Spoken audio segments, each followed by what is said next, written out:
ഏകാധിപത്യ സ്വഭാവം വച്ചു പുലർത്തുന്ന പിണറായി വിജയന്റെ നിലപാട് തന്നെയാണോ മുഹമ്മദ് റിയാസിനെയും അതേ പാതയിലേക്ക് കൊണ്ടെത്തിക്കുക എന്നുള്ളത്?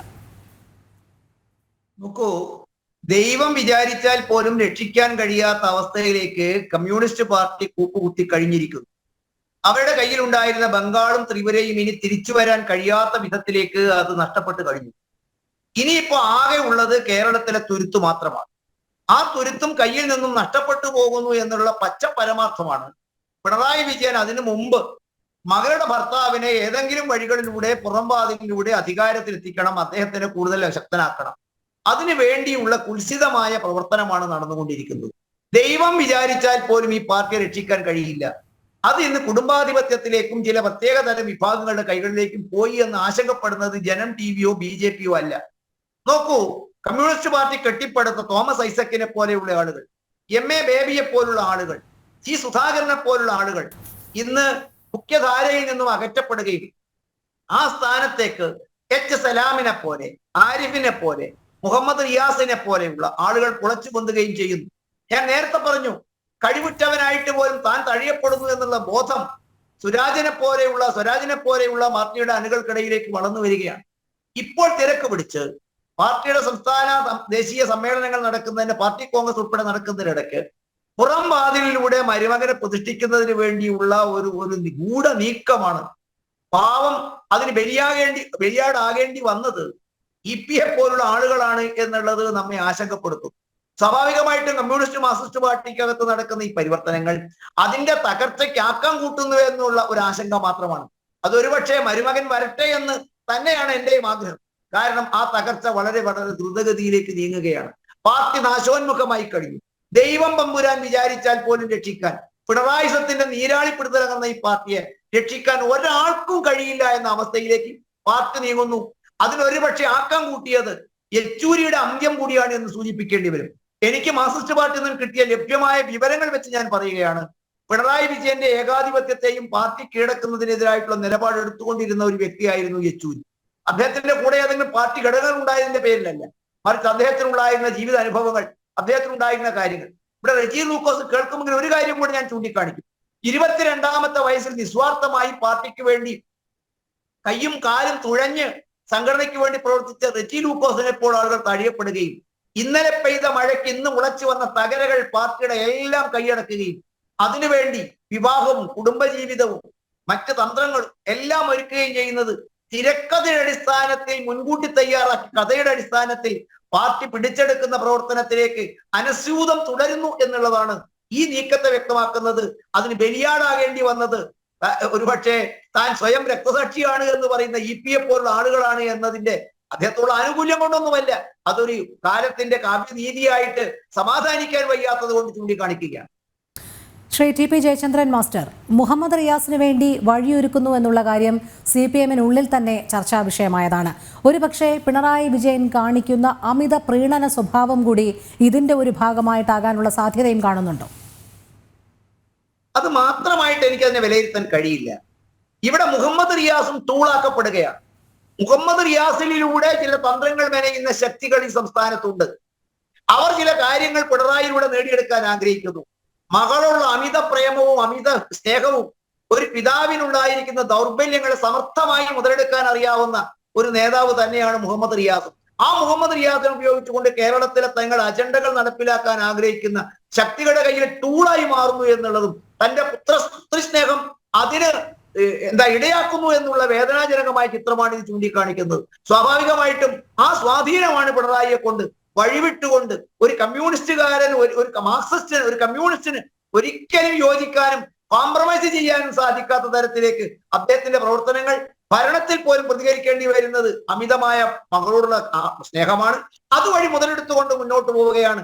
അതിന് പാർട്ടിയുടെ ഭരണഘടനയോ ചട്ടക്കൂടോ നിയമാവലിയോ കീഴ്വഴക്കങ്ങളോ പോലും തടസ്സമാവുന്നില്ല എന്നുള്ള തരത്തിലേക്ക് അദ്ദേഹം സർവാധിപതിയായി ഏകാധിപതിയായി ശക്തി പ്രാപിച്ചിരിക്കുന്നു എന്നുള്ളത് മാർക്സിസ്റ്റുകളുടെ ദുരന്തമാണോ പിണറായിയുടെ നേട്ടമാണോ എന്ന് വിലയിരുത്തേണ്ടത് കാലവും ഭാവിയുമാണ്. ശ്രീ ജയചന്ദ്രൻ മാസ്റ്റർ, ഒരു ചോദ്യം കൂടി. നമുക്കറിയാം, പലപ്പോഴും വളരെ സീനിയർ ആയിട്ടുള്ള നേതാക്കളെ മറികടന്നുകൊണ്ടാണ് മുഹമ്മദ് റിയാസിന് വേണ്ടി വഴിയൊരുക്കാൻ എപ്പോഴും പിണറായി വിജയൻ ശ്രമിച്ചിട്ടുള്ളത്. ഇവിടെ പിണറായി വിജയനെതിരെ യാതൊരു തരത്തിലുള്ള എതിരഭിപ്രായമോ വിമത സ്വരമോ ഉയർത്താത്ത രീതിയിൽ അല്ലെങ്കിൽ ഉയരാത്ത രീതിയിലുള്ള ഒരു ഏകാധിപത്യ സ്വഭാവം പിണറായി വിജയൻ കാഴ്ചവെക്കുന്നുമുണ്ട്. വല്ലപ്പോഴും ചില ജില്ലാ കമ്മിറ്റികൾ വിമർശന സ്വരം ഉയർന്നാലും അതൊക്കെ അടിച്ചമർത്തപ്പെടുന്ന സാഹചര്യത്തിലേക്ക് തന്നെയാണ് കാര്യങ്ങൾ പോകുന്നത്. ഇവിടെ ഇ.പി. ജയരാജൻ അത്ര നിസ്സാരക്കാരനല്ല. അദ്ദേഹത്തിന് പാർട്ടിയിലുള്ള സ്വാധീനം, അണികളിലുള്ള സ്വാധീനമൊക്കെ ഏവർക്കും അറിയാവുന്നതാണ്. പല കാര്യങ്ങളിലും ഇ.പി. ജയരാജന് അതൃപ്തിയുണ്ട്. ബന്ധു നിയമനവുമായി ബന്ധപ്പെട്ട മന്ത്രിസ്ഥാനത്ത് നിന്ന് മാറി നിൽക്കേണ്ടി വന്നത്, LDF കൺവീനർ സ്ഥാനത്ത് നിന്ന് മാറ്റി നിർത്തിയത്, ഇതിലൊക്കെയുള്ള അതൃപ്തി ഒരുപക്ഷെ ഇ.പി. ജയരാജനിലൂടെ ഒരല്പം മുതിർന്ന നേതാക്കൾ വഴി ഇതൊരു എതിരഭിപ്രായമായും എതിർസ്വരമായും പിണറായി വിജയനെതിരെ തിരിച്ചടിച്ചേക്കാം എന്നുള്ള ഒരു സാഹചര്യം കൂടി ഇനി ഉടലെടുക്കുമോ? നോക്കൂ, കാലത്തിന്റെ അല്ലെങ്കിൽ ചരിത്രം ഇവിടെ ആവർത്തിക്കുകയാണ്. ഏതുപോലെയാണോ ഇന്ദിരാഗാന്ധിക്ക് ജവഹർലാൽ നെഹ്റു വഴിയൊരുക്കിയത്, പ്രായപരിധി നിശ്ചയിച്ചുകൊണ്ട് കഴിവുറ്റ കോൺഗ്രസ് നേതാക്കന്മാരെ ഒതുക്കി സ്വന്തം മകൾക്ക് പാതയൊരുക്കിയത്, അതിന്റെ തനി ആവർത്തനമാണ് കേരളത്തിലെ കമ്മ്യൂണിസ്റ്റ് പാർട്ടിക്കകത്ത് പിണറായിസം കുറച്ചു കാലമായി നടപ്പിലാക്കിക്കൊണ്ടിരിക്കുന്നത്. അദ്ദേഹത്തിന് മാത്രം ബാധകമല്ലാത്ത നിയമങ്ങൾ, എല്ലാ നിയമങ്ങളും എല്ലാവർക്കും ബാധകമാണ് എന്ന പൊതുതത്വത്തെ ബലി കഴിച്ചുകൊണ്ട് പാർട്ടിയുടെ പ്രായപരിധി പിണറായി വിജയന് ബാധകമല്ല. മറ്റുള്ളവർക്ക് പ്രായപരിധി ഉണ്ട്. മറ്റുള്ളവർക്ക് പ്രായം ആവുമ്പോൾ അവർ ചുമതലയിൽ നിന്ന് മാറിപ്പോകണം, അവർ നിർബന്ധിതമായി റിട്ടയർമെന്റ് എടുക്കണം. ഈ വ്യാഖ്യാനമാണ് മാർക്സിസ്റ്റ് പാർട്ടിക്കകത്തുണ്ടായിരുന്ന പല നേതാക്കന്മാരെയും വെട്ടിയൊതുക്കിയത്. നോക്കൂ, തോമസ് ഐസക്, അഭിപ്രായ വ്യത്യാസങ്ങൾ ഉണ്ടാകാം, അദ്ദേഹത്തെ കുറിച്ച് വിയോജിപ്പുകൾ നമുക്കുണ്ടാകാം. പക്ഷെ അദ്ദേഹത്തിന്റെ ധൈഷണികതയെക്കുറിച്ച്, അദ്ദേഹത്തിന്റെ ജ്ഞാനത്തെക്കുറിച്ച്, ധനശാസ്ത്രത്തിൽ അദ്ദേഹം നേടിയ നേട്ടങ്ങളെക്കുറിച്ച്, അതിനെക്കുറിച്ച് നമുക്ക് അഭിപ്രായ വ്യത്യാസമില്ല. അതുമാതിരി തന്നെ എന്തൊക്കെ എതിരഭിപ്രായങ്ങൾ ഉണ്ടെങ്കിലും നമ്മുടെ നേരത്തെ പറഞ്ഞ ജി സുധാകരൻ, MA ബേബി, ഇവരൊക്കെ പാർട്ടിയിൽ നിന്ന് എവിടെയാണ്? അവരെ മാറ്റി നിർത്തിയാൽ അവർ നിലനിൽക്കുന്നു. പാർട്ടിക്ക് അകത്തുണ്ടെങ്കിൽ, മന്ത്രിസഭയ്ക്ക് അകത്തുണ്ടെങ്കിൽ മരുമകന് ശോഭിക്കാൻ കഴിയില്ല എന്ന് കൃത്യമായി അറിയാവുന്ന രാഷ്ട്രീയ കഴുകന്റെ കണ്ണുള്ള നേതാവാണ് പിണറായി വിജയൻ. അദ്ദേഹത്തിന് അറിയാം ഇത്തരം ആളുകളെ വെട്ടിയൊതുക്കാൻ നേരിട്ടുള്ള മാർഗത്തിലൂടെ സാധിക്കില്ല. അതിന് അദ്ദേഹം എന്തുകൊണ്ടുവന്നു? പാർട്ടിക്കകത്തൊരു പ്രായപരിധി നിബന്ധന വെച്ചു. പക്ഷെ തനിക്കിത് ബാധകമല്ല, മുഖ്യമന്ത്രിക്ക് മാത്രം ഇത് ബാധകമല്ല. ഇത് MA ബേബിക്ക് ബാധകമാണ്, തോമസ് ഐസക്കിന് ബാധകമാണ്, ജി സുധാകരന് ബാധകമാണ്. അതിന് അദ്ദേഹം ഇന്ദിരാഗാന്ധിക്ക് പാതയൊരുക്കാൻ ഏതുപോലെയാണോ പഴയ കോൺഗ്രസ് നേതാക്കന്മാരെ മുഴുവൻ സൈഡ്ലൈൻ ചെയ്ത് ഇന്ദിരാഗാന്ധിയെ മുൻപോട്ട് വെച്ചുകൊണ്ടത്, അതുമാതിരി തന്നെ ആ മന്ത്രിസഭയ്ക്കകത്തേക്ക് കൊണ്ടുവരാൻ വഴിയൊരുക്കുകയായിരുന്നു മരുമകന്. മരുമകൻ ഒരുപക്ഷെ ഭീഷണിയാകാവുന്ന ചില നേതാക്കന്മാർ മാർക്സിസ്റ്റ് പാർട്ടിക്കകത്തുണ്ടായിരുന്നു, DYFI അകത്തുണ്ടായിരുന്നു. അവരെ ചിലരെ MP-മാരാക്കി ഡൽഹിയിലേക്ക് അയച്ചു. അവർക്ക് പരിഗണന കിട്ടാതിരിക്കാൻ വേണ്ടി അവരെ രാജ്യസഭയിലും അല്ലെങ്കിൽ തോൽക്കാനിടയുള്ള ഇടങ്ങളിൽ മത്സരിപ്പിച്ച് അവരെ MLA-മാരല്ലാതാക്കി മാറ്റി. അങ്ങനെ കഴിവുള്ളവരെ മുഴുവൻ ചില മാനദണ്ഡങ്ങൾ നിശ്ചയിച്ചുകൊണ്ട് മരുമകന് മുഖ്യമന്ത്രിയാവാനുള്ള വഴിയൊരുക്കാനും പാർട്ടിയിൽ പിടികൊടുക്കാനുമുള്ള തന്ത്രപരമായ നീക്കങ്ങളാണ് കഴിഞ്ഞ കുറെ കാലമായി പിണറായി വിജയൻ സമർത്ഥമായി നടപ്പിലാക്കിക്കൊണ്ടിരിക്കുന്നത്.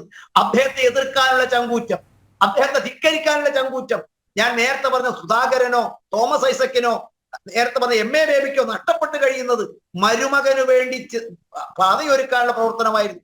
ഞാൻ പലവര് പറഞ്ഞു സ്വരാജിനെ കുറിച്ച്, സ്വരാജിനെ പരാജയപ്പെടുത്തുക എന്ന ലക്ഷ്യമായിരുന്നു.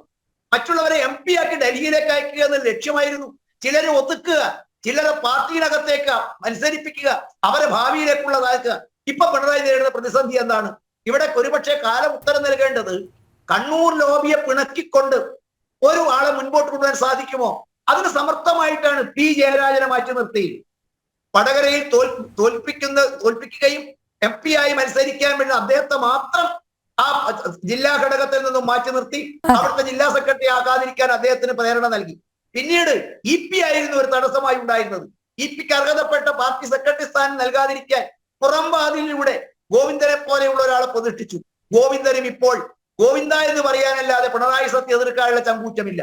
എതിർക്കുന്ന എല്ലാ വാക്കുകളെയും അടിച്ചൊതുക്കുക, തലമണ്ടയ്ക്ക് അടിച്ചിരുത്തുക, മറ്റുള്ള ആളുകളെ മറ്റുള്ളിടത്തേക്ക് പറഞ്ഞയക്കുക, അതുവഴി സ്വന്തം മകളുടെ ഭർത്താവിന് വഴിയൊരുക്കുക, അതുവഴി പാർട്ടി പിടിച്ചടക്കുക. എനിക്ക് ശേഷം എന്റെ കുടുംബത്തിന്റെ കാര്യം ഭദ്രമായിരിക്കണം എന്നുള്ള അവസ്ഥയിലേക്ക് മാർക്സിസ്റ്റ് പാർട്ടി നീങ്ങുമ്പോൾ പലരും നിസ്സഹായരാവുകയോ ഒളിച്ചോടുകയോ നിശബ്ദരാവുകയോ ചെയ്യുക എന്നുള്ള പിണറായിസത്തിന്റെ വിജയമാണ് യഥാർത്ഥത്തിൽ ഇന്ന് നമ്മൾ ചർച്ച ചെയ്യുന്ന EP ഒതുക്കാനും EP-യുടെ ജീവിതകഥയുമായി ബന്ധപ്പെട്ട പുറത്തുവരലും അതുമായി ബന്ധപ്പെട്ട ചർച്ചകളും അദ്ദേഹത്തെ വിളിച്ചു വരുത്തലും ചോദ്യം ചെയ്യലും ഒക്കെ സാക്ഷ്യപ്പെടുത്തുന്നത്. ഇത് കുടുംബത്തിനകത്തേക്ക് അധികാരം ഒതുക്കി തീർക്കുക എന്നുള്ള പിണറായിയുടെ തന്ത്രത്തിന്റെ വിജയത്തിലേക്ക് എത്തിക്കുമോ എന്ന് നമ്മൾ കാത്തിരുന്ന് കാണേണ്ടതാണ്.